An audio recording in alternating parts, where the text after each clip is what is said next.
ডিজিটাল্যান্ডে সকাল হলো। সূর্যের প্রথম কিরণ শহরকে সোনালি আভায় আলোকিত করছে। সবাই তাদের পাই ওয়ালেট এবং ডিভাইস রিচার্জ করছে। পাই বাবু শহরের সবচেয়ে উঁচু টাওয়ারে দাঁড়িয়ে নতুন কোনো বিপদের খোঁজ নিচ্ছে। হঠাৎ তার পাই চিহ্ন ঝলমল করতে শুরু করল।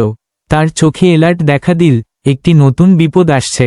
এবার সেটা কোনো রোবট নয়, বরং একটি রহস্যময় কালো মেঘ, যা ব্লকচেইন বে নামে পরিচিত এলাকায় ছড়িয়ে পড়ছে। পাই বাবু টাওয়ার থেকে লাফ দিয়ে নিচে নামল। সে তার কবজিতে থাকা ডিভাইসে চাপ দিল এবং সহায়তার জন্য ডাকা দিল। আধারের মাঝ থেকে তিনটি রঙিন চরিত্র এল, ক্রিপ্টো গার্ডিয়ানরা, ইথার এলা, বিটটি বাইট এবং চেইন চ্যাম্প। ইথার এলা তার ঝলমলে বেগুনি বর্ম এবং আলো ছড়ানো সার্কিট নিয়ে ইথেরিয়ামের শক্তি নিয়ন্ত্রণ করে। বিটটি বাইট ছোট হলেও দ্রুত গতির একটি রোবট, যে কোনো সিস্টেম হ্যাক করতে পারে। চেইন চ্যাম্প স্মার্ট কন্ট্রাক্ট রক্ষাকারী, তার বিশাল ঝকঝকে শিল্ড নিয়ে। তারা সবাই মিলে সেই কালো মেঘের দিকে এগিয়ে গেল, যা ক্ষতিকর কোড এবং গ্লিচ দিয়ে ডিজিটাল সংকেত ভক্ষণ করছে। মেঘটি লেনদেন ব্লক করে শহরের নেটওয়ার্ক ধ্বংসের হুমকি দিচ্ছে। পাই বাবু এবং গার্ডিয়ানরা একটি বৃত্ত গঠন করল এবং তাদের শক্তি একত্রিত করল। পাই বাবুর সোনালি পাই বিম, ইথার এলার বেগুনি শক্তির সাথে মিশে বিটটি বাইটের ডেটা আক্রমণ এবং চেইন চ্যাম্পের শিল্ডের সঙ্গে মিলিত হয়ে একটি বিশাল ফোর্স ফিল্ড তৈরি করল। কালো মেঘ কর্কশ শব্দ করতে লাগল এবং ক্ষতিকর ডেটা দিয়ে আক্রমণ করল, কিন্তু ফোর্স ফিল্ড শক্তভাবে দাঁড়িয়ে থাকল। যুদ্ধটা হয়ে উঠল এক চমৎকার আলো আর শক্তির খেলা। চারদিকে ঝলমলে আলো, বিদ্যুতের ঝলক, আর পিক্সেল বিস্ফোরণ।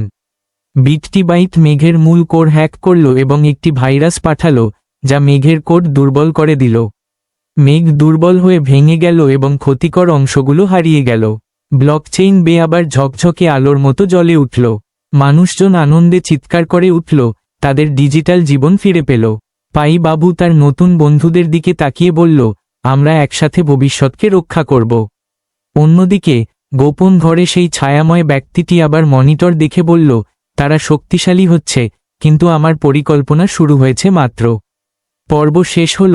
পাই বাবু ও ক্রিপ্টো গার্ডিয়ানরা ছাদের উপর দাঁড়িয়ে সামনে আসা চ্যালেঞ্জের জন্য প্রস্তুত। বন্ধুরা, গল্পটি ভালো লাগলে লাইক, কমেন্ট, শেয়ার আর সাবস্ক্রাইব করতে ভুলবেন না। ডিজিটাল্যান্ডে সকাল হল। সূর্যের প্রথম কিরণ শহরকে সোনালি আভায় আলোকিত করছে। সবাই তাদের পাই ওয়ালেট এবং ডিভাইস রিচার্জ করছে।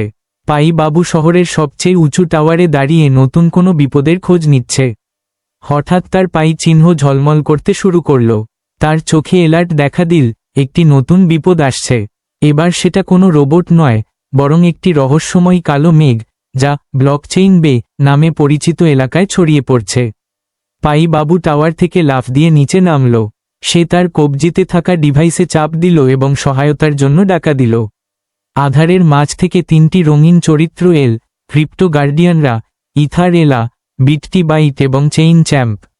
ইথার এলা তার ঝলমলে বেগুনি বর্ম এবং আলো ছড়ানো সার্কিট নিয়ে ইথেরিয়ামের শক্তি নিয়ন্ত্রণ করে। বিটটি বাইট ছোট হলেও দ্রুত গতির একটি রোবট, যে কোনো সিস্টেম হ্যাক করতে পারে। চেইন চ্যাম্প স্মার্ট কন্ট্রাক্ট রক্ষাকারী, তার বিশাল ঝকঝকে শিল্ড নিয়ে। তারা সবাই মিলে সেই কালো মেঘের দিকে এগিয়ে গেল, যা ক্ষতিকর কোড এবং গ্লিচ দিয়ে ডিজিটাল সংকেত ভক্ষণ করছে। মেঘটি লেনদেন ব্লক করে শহরের নেটওয়ার্ক ধ্বংসের হুমকি দিচ্ছে। পাই বাবু এবং গার্ডিয়ানরা একটি বৃত্ত গঠন করল এবং তাদের শক্তি একত্রিত করল। পাই বাবুর সোনালি পাই বিম, ইথার এলার বেগুনি শক্তির সাথে মিশে বিটটি বাইটের ডেটা আক্রমণ এবং চেইন চ্যাম্পের শিল্ডের সঙ্গে মিলিত হয়ে একটি বিশাল ফোর্স ফিল্ড তৈরি করল। কালো মেঘ কর্কশ শব্দ করতে লাগল এবং ক্ষতিকর ডেটা দিয়ে আক্রমণ করল, কিন্তু ফোর্স ফিল্ড শক্তভাবে দাঁড়িয়ে থাকল। যুদ্ধটা হয়ে উঠল এক চমৎকার আলো আর শক্তির খেলা। চারদিকে ঝলমলে আলো, বিদ্যুতের ঝলক, আর পিক্সেল বিস্ফোরণ। বিটটি বাইট মেঘের মূল কোর হ্যাক করল এবং একটি ভাইরাস পাঠালো, যা মেঘের কোড দুর্বল করে দিল। মেঘ দুর্বল হয়ে ভেঙে গেল এবং ক্ষতিকর অংশগুলো হারিয়ে গেল। ব্লকচেইন বে আবার ঝকঝকে আলোর মতো জ্বলে উঠল। মানুষজন আনন্দে চিৎকার করে উঠল, তাদের ডিজিটাল জীবন ফিরে পেল। পাই বাবু তার নতুন বন্ধুদের দিকে তাকিয়ে বলল, আমরা একসাথে ভবিষ্যৎকে রক্ষা করব। অন্যদিকে গোপন ঘরে সেই ছায়াময় ব্যক্তিটি আবার মনিটর দেখে বলল, তারা শক্তিশালী হচ্ছে, কিন্তু আমার পরিকল্পনা শুরু হয়েছে মাত্র। পর্ব শেষ হলো, পাই বাবু ও ক্রিপ্টো গার্ডিয়ানরা ছাদের উপর দাঁড়িয়ে সামনে আসা চ্যালেঞ্জের জন্য প্রস্তুত। বন্ধুরা, গল্পটি ভালো লাগলে লাইক, কমেন্ট, শেয়ার আর সাবস্ক্রাইব করতে ভুলবেন না।